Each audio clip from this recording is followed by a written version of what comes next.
Assalamualaikum warahmatullahi wabarakatuh. Bismillahirrahmanirrahim. Alhamdulillahi rabbil alamin.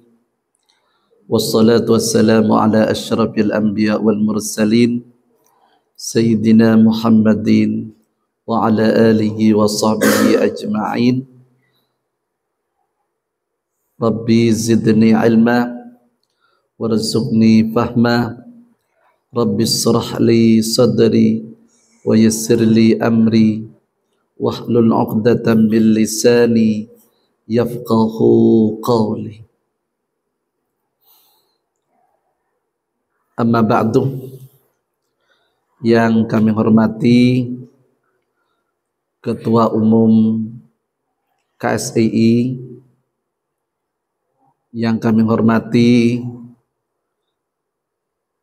Ketua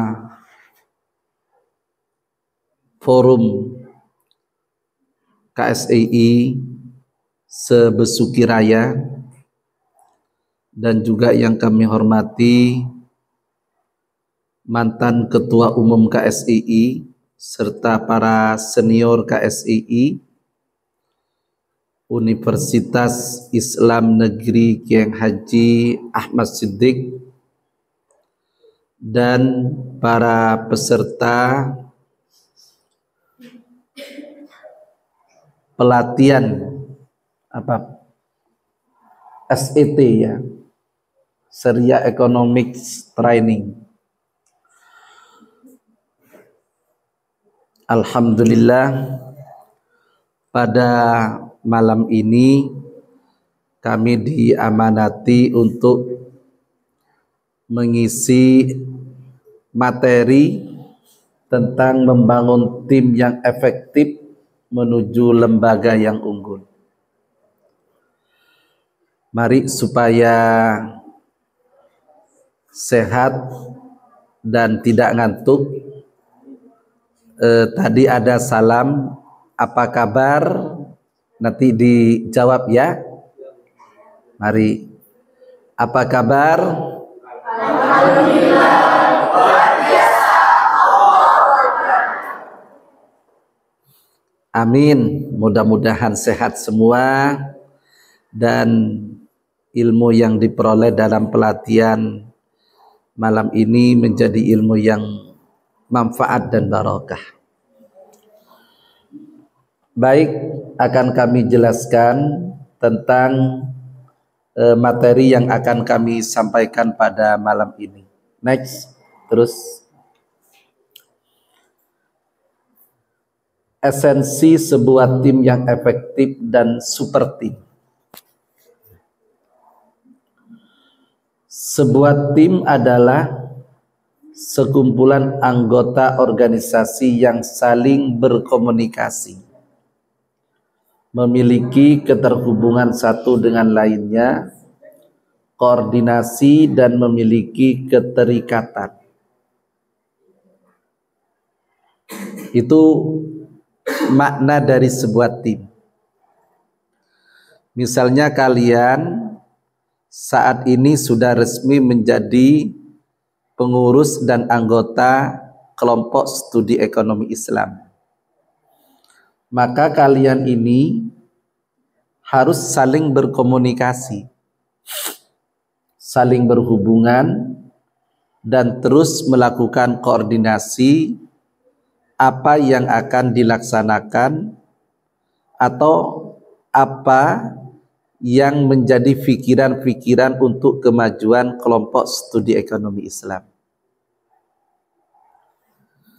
Kemudian ada tim yang efektif.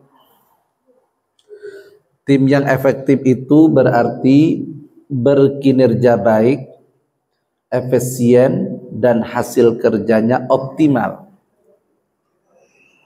Jadi seorang yang terjun ke sebuah organisasi atau lembaga, maka jangan setengah-setengah.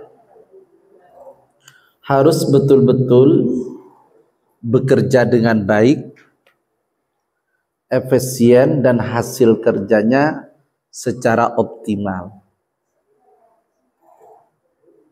insya Allah dengan cara tim yang efektif seperti itu akan memperoleh keberhasilan. Nah, kemudian yang ketiga di sini ada namanya super team. Ialah tim dengan formasi dan reputasi kinerja tertinggi, memiliki tradisi kerja terbaik dan bisa menjadi inspirasi dan benchmark ya. Jadi menjadi inspirasi. Kalau saya mencontohkan kepada kepemimpinan baginda kita Nabi besar Muhammad sallallahu alaihi wasallam.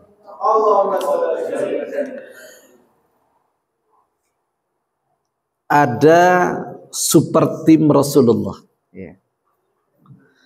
Super timnya Rasulullah itu yang sangat terkenal dan kemudian menjadi sahabat Nabi di dalam berjuang. Ada 4 sahabat. Yang pertama adalah Sayyidina Abu Bakar As-Siddiq. Yang kedua adalah Sayyidina Umar bin Khattab. Yang ketiga adalah Sayyidina Utsman bin Affan. Yang keempat adalah Sayyidina Ali bin Abi Thalib. Ini menurut pikiran saya, super tim yang dimiliki oleh Rasulullah 4 sahabat ini, tanpa menafikan kepada sahabat-sahabat yang lain. Tapi Rasulullah selalu bermusyawarah dan keempat beliau itu selalu mendukung apa yang menjadi keinginan Rasulullah. Sehingga kalau dari sisi manajemen, Rasulullah itu adalah super manajemen ya. Super ahli di bidang manajemen. Itu Rasulullah. Saya sendiri pernah ditanya oleh teman-teman, model kepemimpinan jenengan modelnya apa? Saya itu kalau bergerak di dalam sebuah organisasi atau kelembagaan, pasti saya punya super tim. Dan super tim itu tidak terlalu banyak. 4 atau 5 yang memang betul-betul sehati dengan kita. Jadi tidak saling menjatuhkan, tapi saling mensupport. Nah, kalian harus belajar seperti ini. Jangan menjadi super tim yang saling menjatuhkan antar satu dengan yang lainnya. Tapi jadilah super tim yang saling mensupport dan memiliki dedikasi yang tinggi.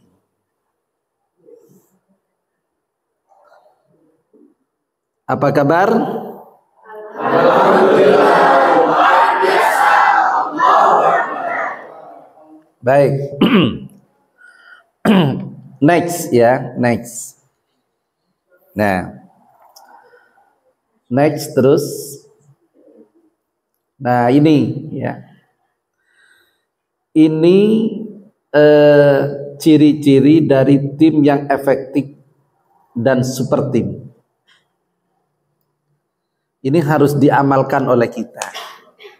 Harus dipraktekkan dalam sebuah organisasi atau gerakan apa yang memang kita berada di dalamnya. Yang pertama adalah your team must be strong. Tim harus kuat. Jadi kalau kalian itu menjadi pemimpin, carilah tim yang kuat. Tim yang dapat dipercaya.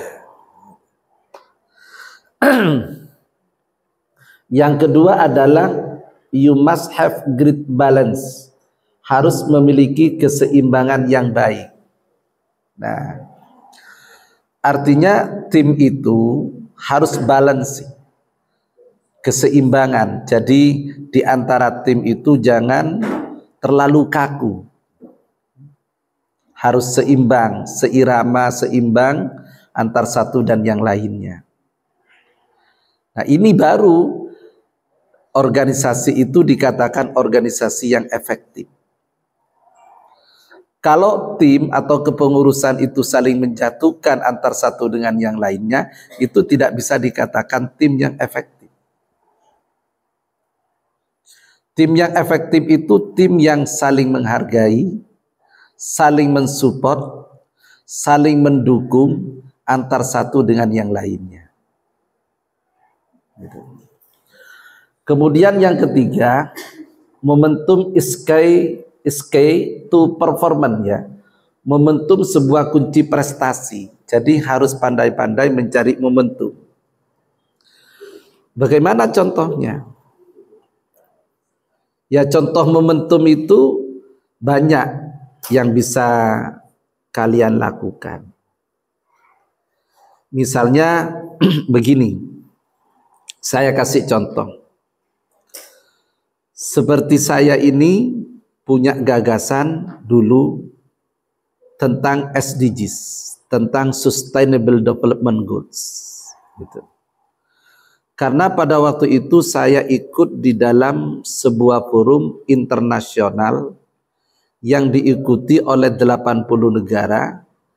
Di situ hadir presiden, raja, perdana menteri, dan pengusaha-pengusaha yang ada di negaranya masing-masing. Saya pada waktu itu utusan internasional konferensi ICIS internasional,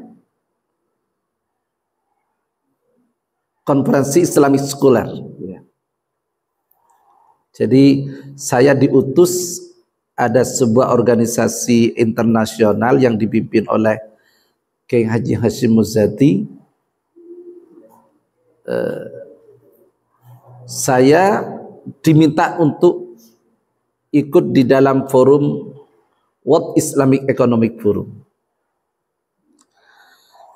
Di sana membicarakan tentang masalah SDGs. Nah, ketika saya punya gagasan tentang SDGs, ini mana yang bisa kita ajak kerjasama? Nah, akhirnya saya ketemu dengan Menteri Bappenas, saya ketemu dengan tim ahlinya, ya, staf kementerian. Wah, ini momentum, ya. Akhirnya kami buat MUU, kami buat KAK, kami buat program. Itu namanya momentum. Jadi kalau kita ketemu dengan seseorang dan ini adalah momentum untuk mengekulkan ide-ide kita, itu langsung kita komunikasikan di situ. Langsung membuat komitmen. Nah, disitulah yang dinyamakan bahwa momentum itu sebuah kunci prestasi.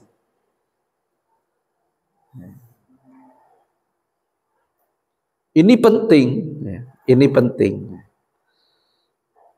Momentum itu, orang kalau mencari momentum itu pada biasanya orang itu cerdas. Wah, mumpung ini begini langsung.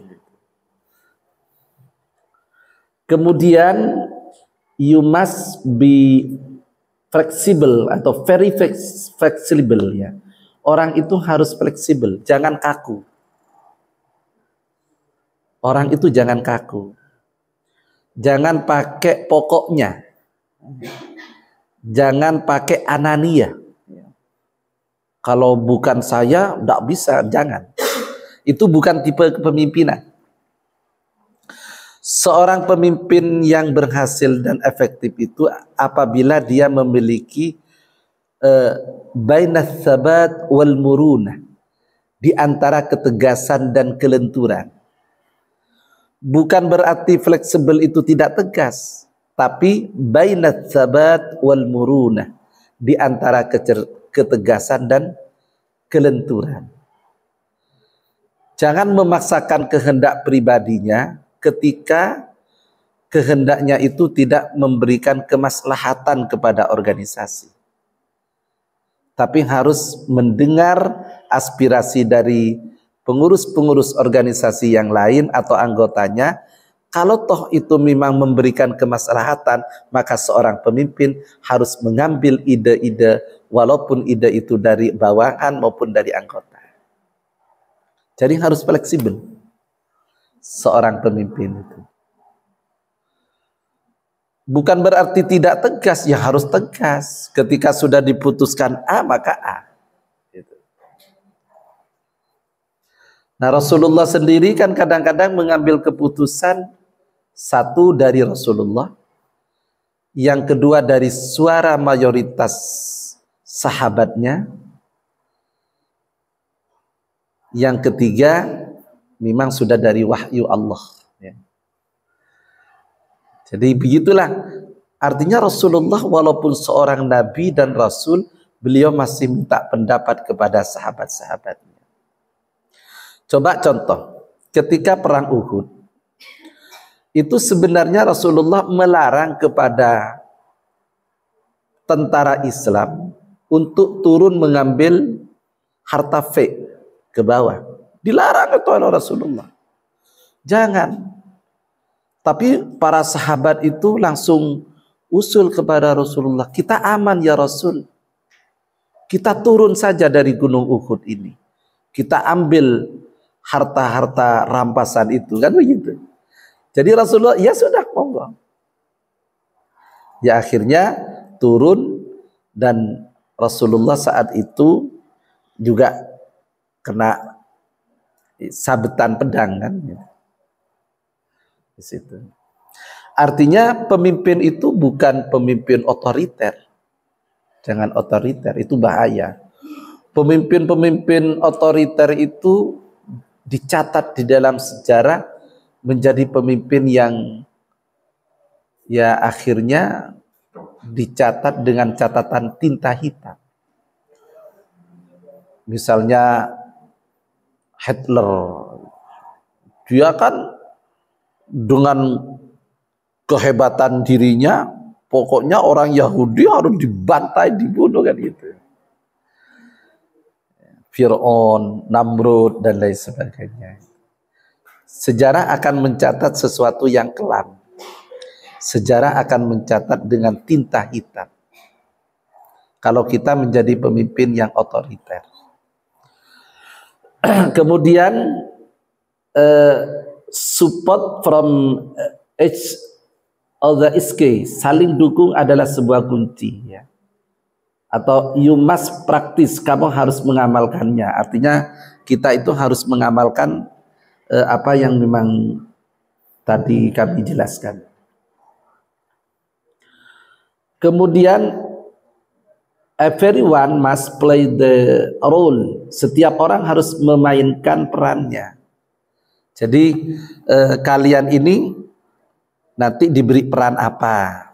Oh saya ketua, oh saya sekretaris, oh saya bendahara, saya bagian lembaga dan lain sebagainya. Itu harus dimainkan peran-perannya masing-masing. Kemudian apa yang Anda capai mungkin terlihat menakjubkan bagi orang lain, tapi kamu harus tahu itu datang dari kerja keras. Tidak ada keberhasilan itu tanpa kerja keras. Innamal usri yusra. Kesulitan itu kadang-kadang yang bisa memberikan kemudahan. Artinya kerja keras. Jadi nggak bisa hidup itu dengan leha-leha. Nggak bisa hidup itu hanya dengan tidur makan, tidur makan. Ada penyanyi atau siapa itu dulu yang rambutnya Basurip itu, gimana nyanyiannya itu? Bangun tidur, ada yang hafal itu? Coba. Enggak, coba yang hafal aja coba. Coba Andika hafal. Ku terus Ayo coba nyanyi bersama-sama. Ayo nyanyi. Bangun tidur lagi, bangun tidur lagi, bangun.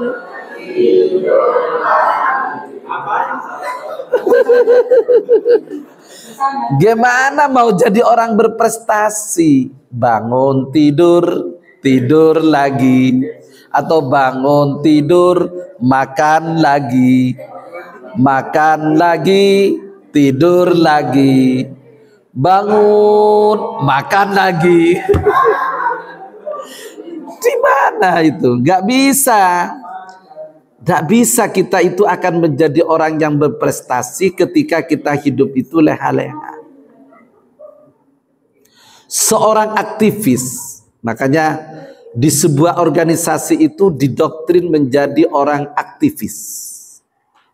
Seorang aktivis itu harus memiliki kerja keras, memiliki pemikiran keras, memiliki semangat yang tinggi, dan kalau perlu harus bisa mengorbankan diri untuk kepentingan masyarakat, untuk kepentingan umum, bukan untuk kepentingan pribadinya. Masya Allah, coba Kiai Haji Abdurrahman Wahid misalnya, Gus Dur. Ya Allah, hidupnya itu bukan untuk dirinya, tapi untuk umat, untuk negara.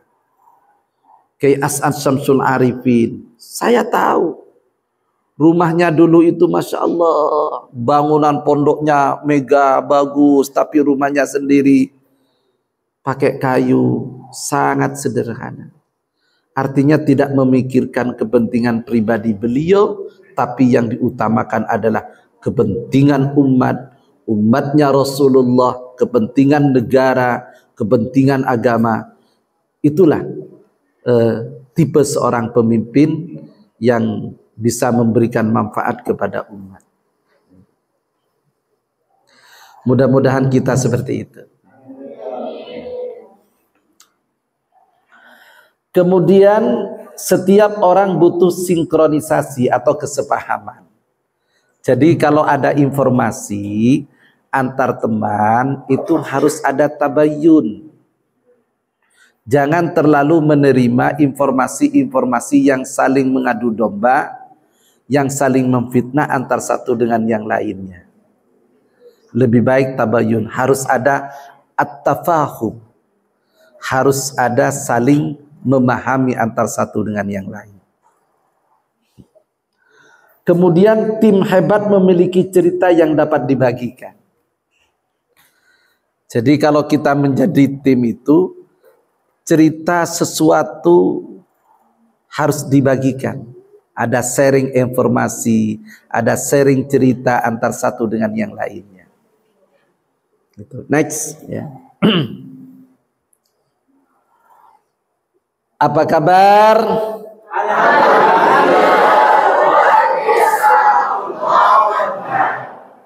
Baik, ya. Membangun kelembagaan.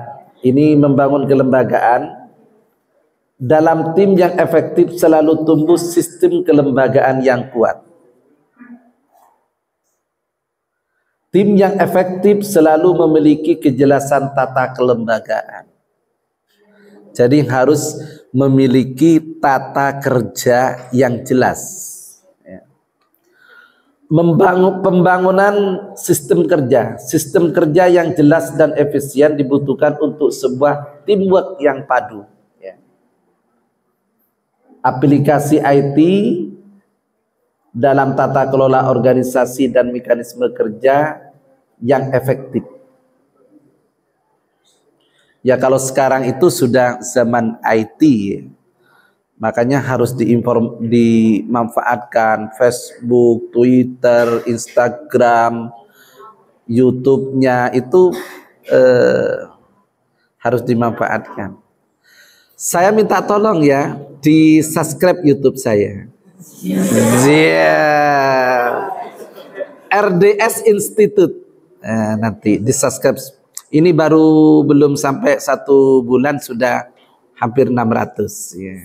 Nanti kalau sampai 10.000 dan saya sudah dapat uang, saya berikan ke KSI untuk program kerja nanti ya.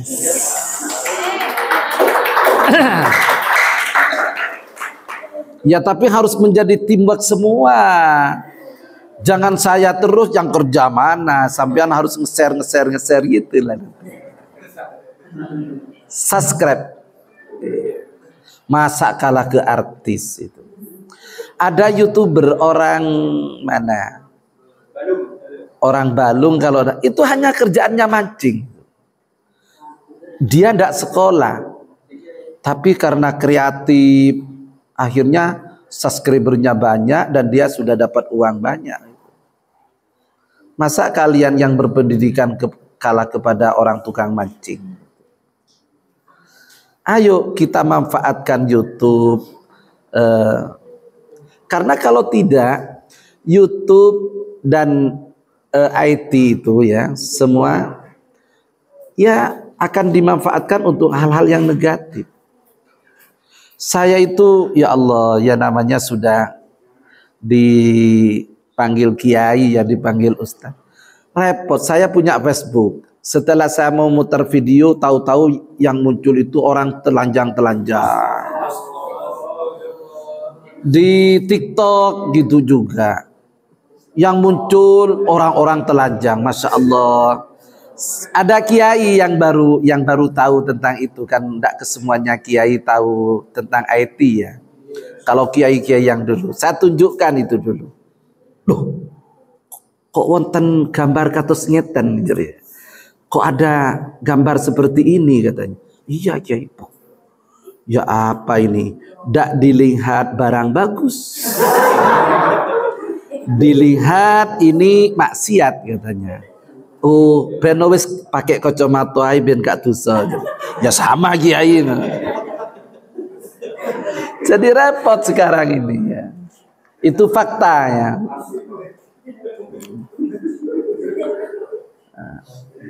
Nah, penguatan daya dukung infrastruktur, gedung dan fasilitas fisik anggaran. Ini untuk yang sudah gede-gede ya. Dukungan kepemimpinan yang kuat, manajer-manajer yang handal. Itu untuk sekelas gubernur, bupati, perusahaan-perusahaan besar. Next ya, sudah ini. Nah, ini ya. Ini ada kisah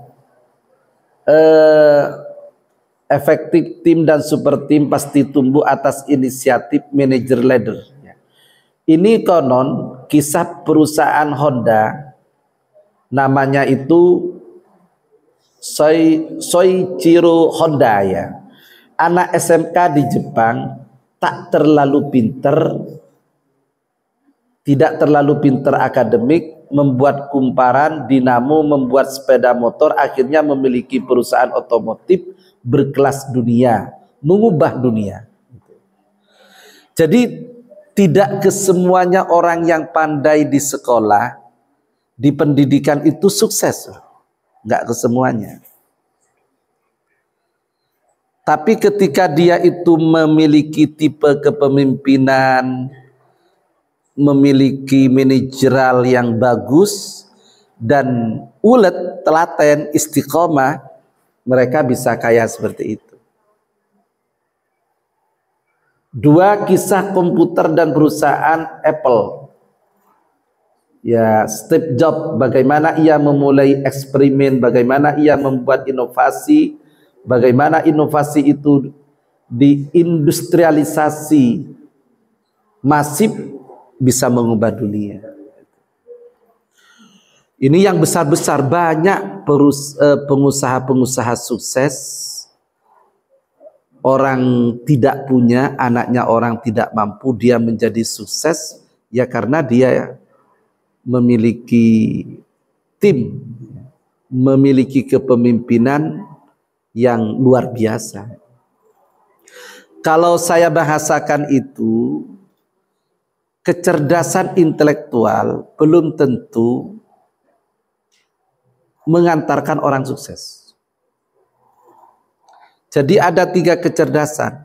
Orang harus punya kecerdasan intelektual, orang harus memiliki kecerdasan emosional, dan orang harus memiliki kecerdasan spiritual. Kalau kita mampu memanage ketiga kecerdasan itu, insya Allah kita akan menjadi orang yang sukses. Dunyan wa ukhran. Dunia dan akhirat.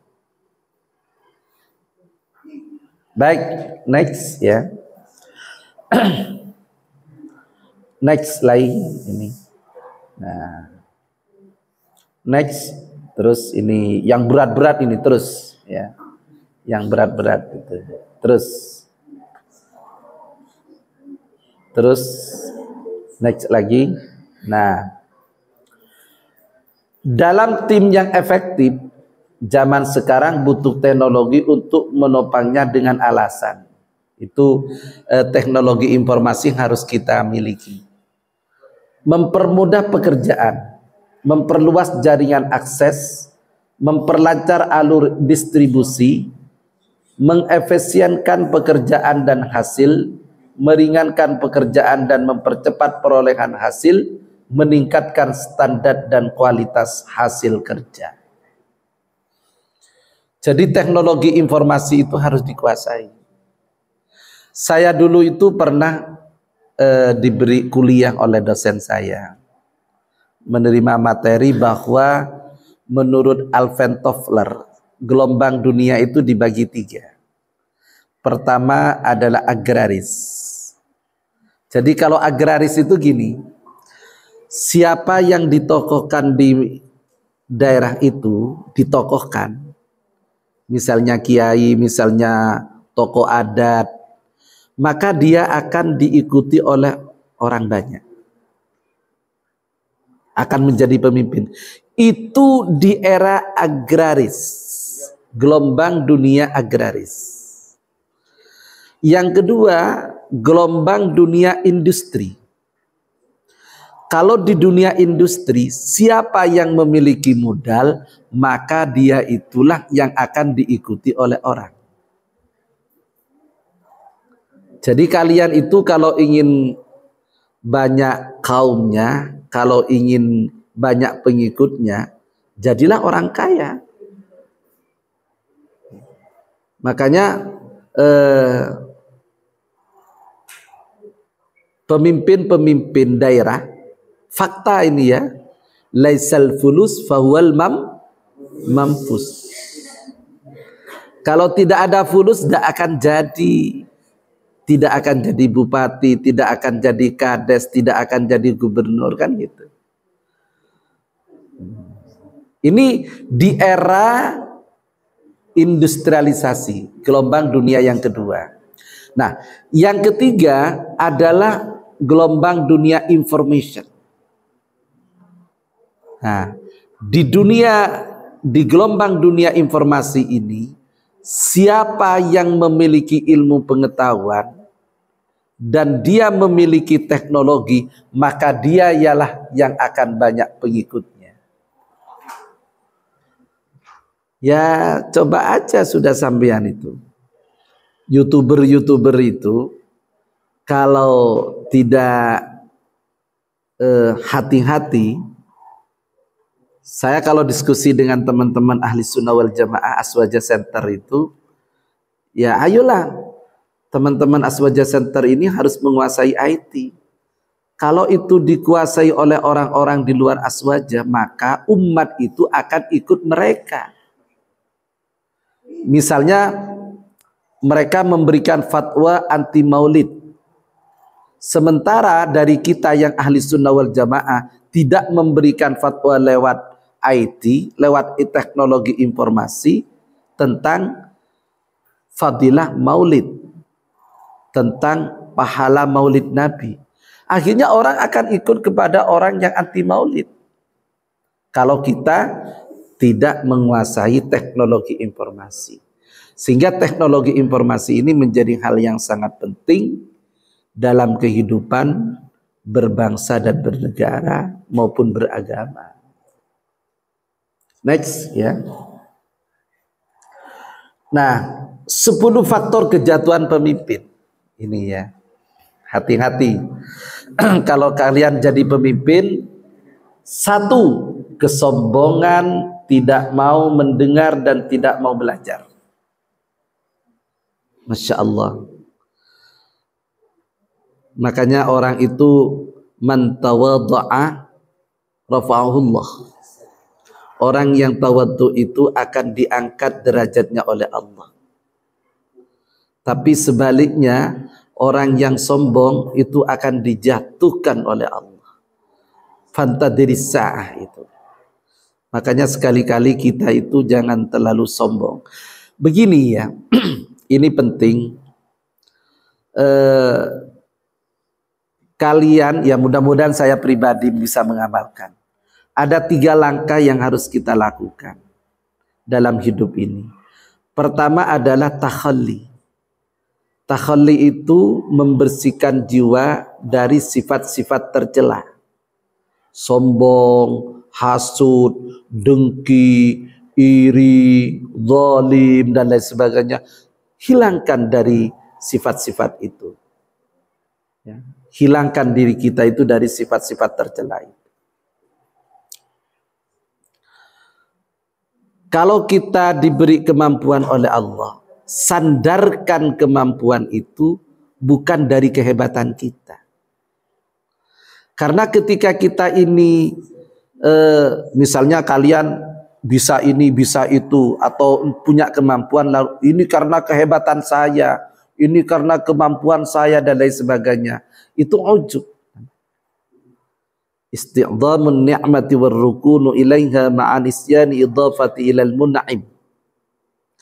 Jadi orang yang mengagukan nikmat Allah lalu cenderung kepada nikmat Allah tersebut bahwa ini dari kehebatan dirinya, maka dia itu adalah ujub. Dan itu kesombongan. Jadi lebih baik kalau ya Allah, saya diberi kemampuan ini, hadza min fadli rabbi. Ini dari karunia Allah Tuhan kami. Harus seperti itu.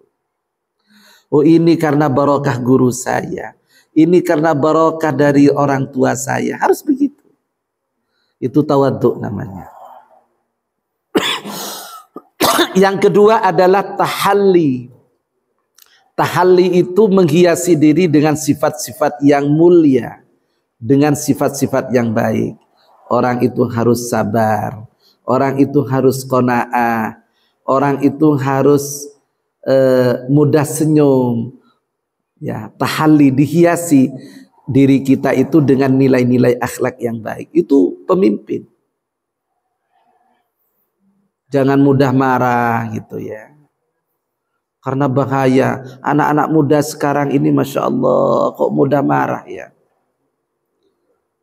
Kemarin saya ke Malang, ke Stadion Konjuran itu yang menewaskan sekian ratus orang. Ya saya tanya, Masya Allah. Ya karena kesimpulan saya, masyarakat sekarang terutama anak-anak muda tidak memfungsikan kecerdasan emosinya. Kemarin di Tanggul ada ya konflik antar anak-anak sekolah sehingga ada yang tewas. Kalian jangan seperti itulah, jangan. Tahalli, hiasi diri kita itu dengan nilai-nilai akhlak yang mulia. Kemudian yang ketiga itu adalah tajalli namanya. Tajalli itu kita harus mempraktekkan, menampakkan apa yang menjadi nilai-nilai akhlak yang mulia itu di tengah-tengah kehidupan kita.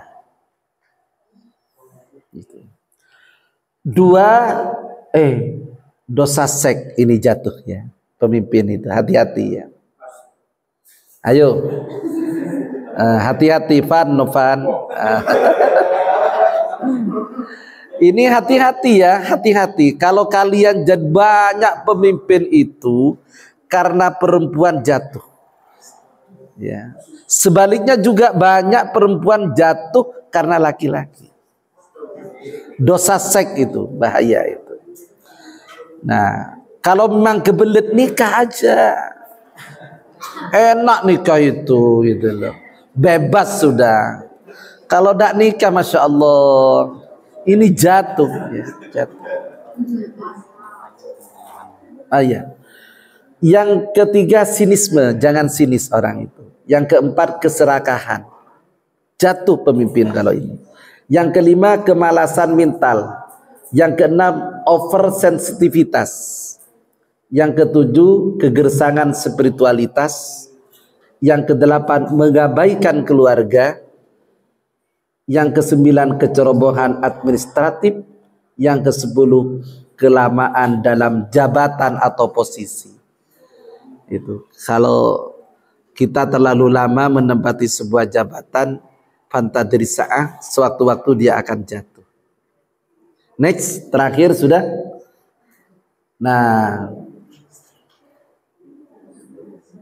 falsafah kepemimpinan, untuk menata dunia kita harus menata bangsa lebih dulu.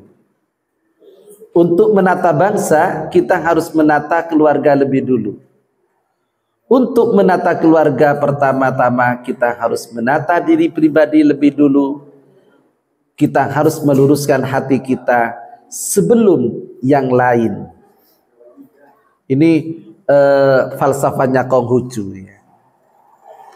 Jadi kalau di dalam Islam itu ibda binafsik kan itu, atau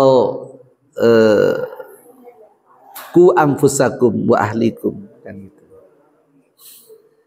Next, terakhir sudah ya. Next, terus nah, sudah. Nah inilah materi yang bisa saya sampaikan. Kalau ini memang benar dan bermanfaat, sekali lagi saya sampaikan bukan karena diri saya ya. Mungkin itu adalah karena hada min fadli rabbi, ini adalah karunia Allah yang Allah berikan kemampuan saya bisa menyampaikan kepada kalian. Hadanallahu wa iyyakum ajma'in. Wassalamualaikum warahmatullahi wabarakatuh. Waalaikumsalam.